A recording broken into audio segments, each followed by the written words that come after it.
Hi everyone, this is Rakhi and welcome back to my channel Blooming teach.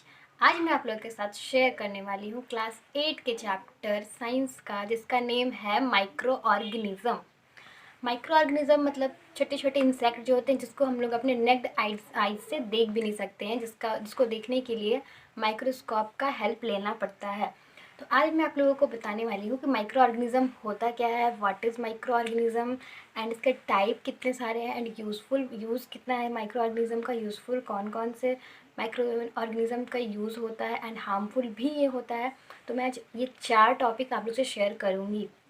तो first of all, मैं video start करने से पहले बोलना चाहूँगी कि अगर अब तक आप लोगों ने हमारे चैनल को लाइक एंड सब्सक्राइब नहीं किया है तो हमारे चैनल को लाइक एंड सब्सक्राइब कर दे, ताकि नेक्स्ट वीडियो के अपडेट आप लोगों को टाइम टू टाइम मिलते रहें।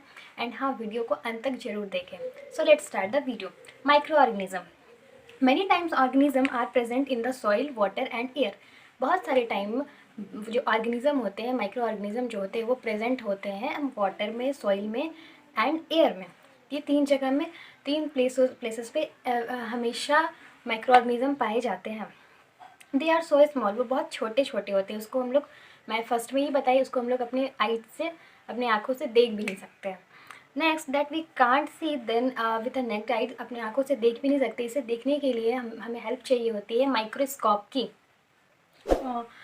these organism these microorganism are called microorganism और microbes। स्टॉप की क्या? अब मैं आप लोगों को बता दूं कि माइक्रो ऑर्गेनिज्म की खोज किसने की थी, इसका डिस्कवर किसने किया था। तो ये 3 से 4 साइंटिस्ट थे जो माइक्रो ऑर्गेनिज्म की खोज किए थे एंड इसका यूजेस बताए थे। First of all, discovery of micro organism, Robert Hooke ने इन 1665 में ये डिज़ाइन किए थे। Design a simple microscope and observe a thin slice of cork under it. He found small compartment honeycomb like structure which he named as cells। ये first 1665 में Robert Hooke ने एक design किया था, डिस्कवर किया था, जिसका नेम था सेल। हमारा, अब मैं आपको बता दूं, जो हमारा पूरा बॉडी है वो पूरा का पूरा सेल से बना है। एक एक सेल ऐड होकर पूरा बॉडी बनता है। फर्स्ट रॉबर्ट हुक थे, सेकेंड आपके थे लुइस पास्चर एंड थर्ड थे रॉबर्ट कोच। ये 3 साइंटिस्ट मिल करके डिज़ाइन किए थे एंड इस पर इनका एंड देन माइक्रो ऑर्गेनिज्म का इम्प्रूवमेंट किए थे डे बाई डे जाकर। अब मैं आप लोगों को बता दूं कि जो टाइप ऑफ और माइक्रो ऑर्गेनिज्म, कितने टाइप के माइक्रो ऑर्गेनिज्म होते हैं एंड देन फिर इसका यूजफुल देन हार्मफुल बताऊंगी। First type of micro organism, first bacteria, algae, protozoa, fungi and virus. ये 5 माइक्रो ऑर्गेनिज्म होता है, जिसका यूजेस एंड हार्म मैं आप लोगों को शेयर करने वाली हूँ। अब 5 क्या क्या होता है, अब थोड़ा उसको पहले जान लेते हैं। First, bacteria are unicellular living organism that can be found everywhere. Bacteria जो होता है ये अनसेक्युलर होता है और ये एवरीवेयर, हर जगह आपको मिलेगा। इवन आपके हैंड, आपके हाथों में भी बहुत बैक्टीरिया। अभी तो लग रहा है कि मेरा हाथ बहुत क्लीन है, बट ऐसा नहीं है। अगर अभी हम अपने हाथों को माइक्रोस्कोप की हेल्प से देखें तो हाथ में भरा पड़ा मिलेगा bacteria.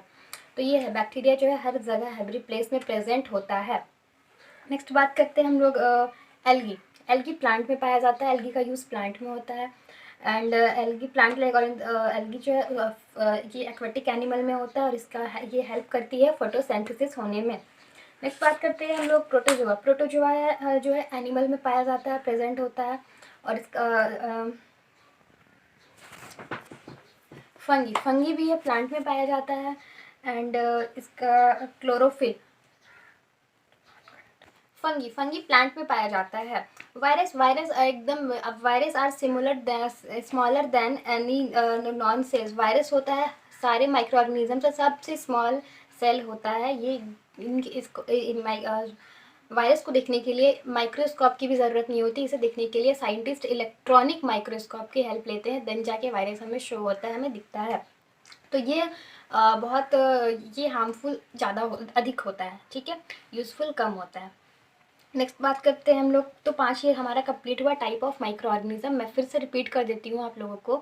Bacteria, algae, protozoa, fungi and virus, 5। अब आते हैं यूजफुल ऑफ माइक्रो ऑर्गेनिज्म। इसका यूजेस क्या क्या है। एल्गी, फर्स्ट एल्गी का यूज़ क्या है, कहाँ है एंड क्या है। First, algae source of oxygen, सांस लेने में। All algae are autotrophic and act as produce in aquatic food chain. During photosynthesis, algae produce oxygen and are considered as chief sources. Algae जो है ऑक्सीजन प्रोड्यूस करती है और photosynthesis होने में हेल्प करती है. बेसिकली एल्गी प्लांट में पाया जाता है और पौधों को भी सांस लेने की ज़रूरत होती है. जैसे जिस तरह हम ब्रीथिंग करते हैं, सांस लेते हैं, same thing, just like same इसी तरह से पौधे भी सांस लेते हैं और उन्हें सांस लेने में एल्गी हेल्प करती है. Next, sources of food. Food में भी एल्गी का यूज़ होता है बिकॉज एल्गी प्लांट में पाया जाता है और प्लांट से ही हमें फूड मिलता है. तो इस तरह से एल्गी यूज़फुल हुआ सोर्सेस ऑफ फूड में, फूड बनाने में. नेक्स्ट बात करते हैं इंडस्ट्री में. इंडस्ट्री में भी एल्गी का यूज़ होता है. किस तरह से होता है? Algae are used in the production of alginic acid. कुछ एसिड जो बनता है उसका यूज़ होता है एल्गी, वहाँ पे उस एल्गी का यूज़ किया जाता है. आयोडीन में भी एल्गी का यूज़ किया जाता है. इस तरह से आर्टिफिशियल सिल्क में भी एल्गी का यूज़ किया जाता है. Next, source of medicine and antibiotic. जब हम लोग मेडिसिन और एंटीबायोटिक जो होता है, वो जब फीवर आ जाता है या फिर कुछ भी डिजीज़ होता है, तो हम लोग जो मेडिसिन लेते हैं उस मेडिसिन में भी एल्गी पाया जाता है. तो ये थे यूज़फुल ऑफ एल्गी. एल्गी का यूज़ अभी हम लोग पढ़ रहे हैं. नेक्स्ट बात करते हैं in nitrogen fixation. Nitrogen fixation में भी एल्गी का यूज़ होता है क्योंकि टोटली प्लांट में ही एल्गी पाया जाता है.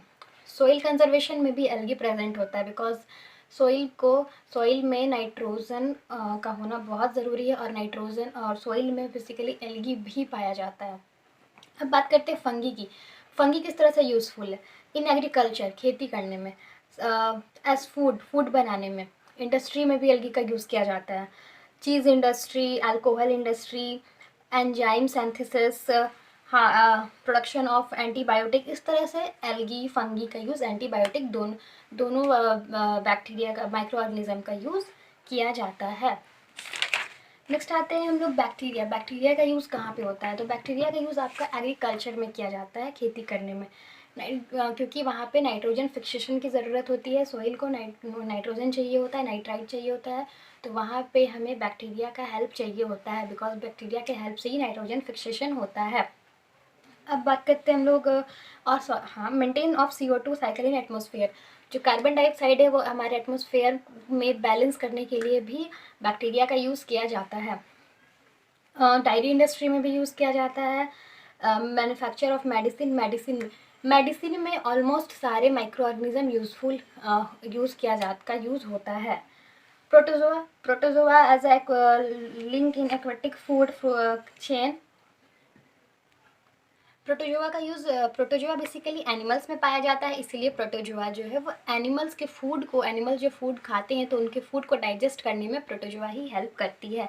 तो ये था यूज़फुल ऑफ माइक्रो ऑर्गेनिज्म. अब हार्मफुल माइक्रो ऑर्गेनिज्म की बात करते हैं. हार्मफुल वायरस जो होता है वो फर्स्ट बहुत ज़्यादा हार्म करता है. Some virus are harmful and they causes disease in man, animal and plant. हमारे बॉडी में जो डिजीज़ होता है या प्लांट में या एनिमल में, ये सारे वायरस के थ्रू ही होते हैं. एंड बता दूं कि इन्फेक्शन और cold, chicken pox, small pox, rabies, mumps, ये सारे चीज़ जो है डिजीज़ जो होते हैं, जितने भी डिजीज़ है वो सारे बैक्टीरिया के कारण ही होते हैं.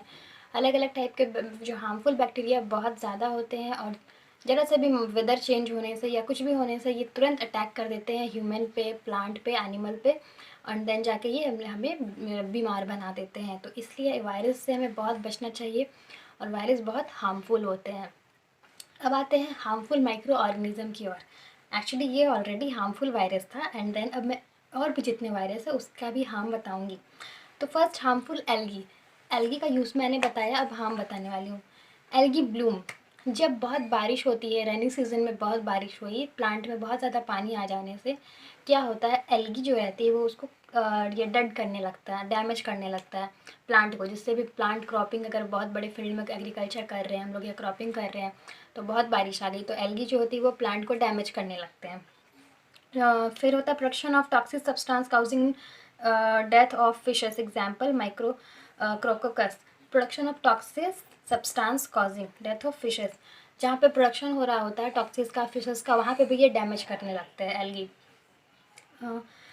फिर है डिस्ट्रक्शन ऑफ क्लोथ्स होते हैं, उसमें भी जो एल्गी होते हैं वो blue green algae grow on cloth and causes their destruction by living sports.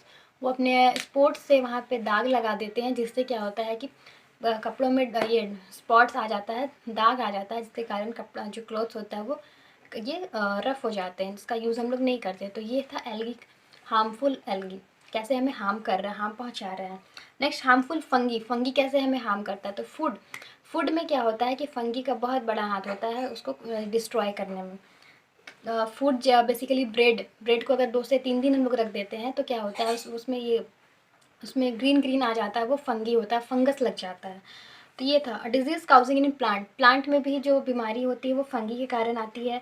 Disease causing in human में कुछ कुछ बीमारी जो होती है वो फंगस के कारण ही लगता है, लाइक आपका ring spots etc, mouths and germs, lungs, skin, ये सारे जो डिजीज़ होते हैं वो फंगी के कारण ही आते हैं हमारे बॉडी में।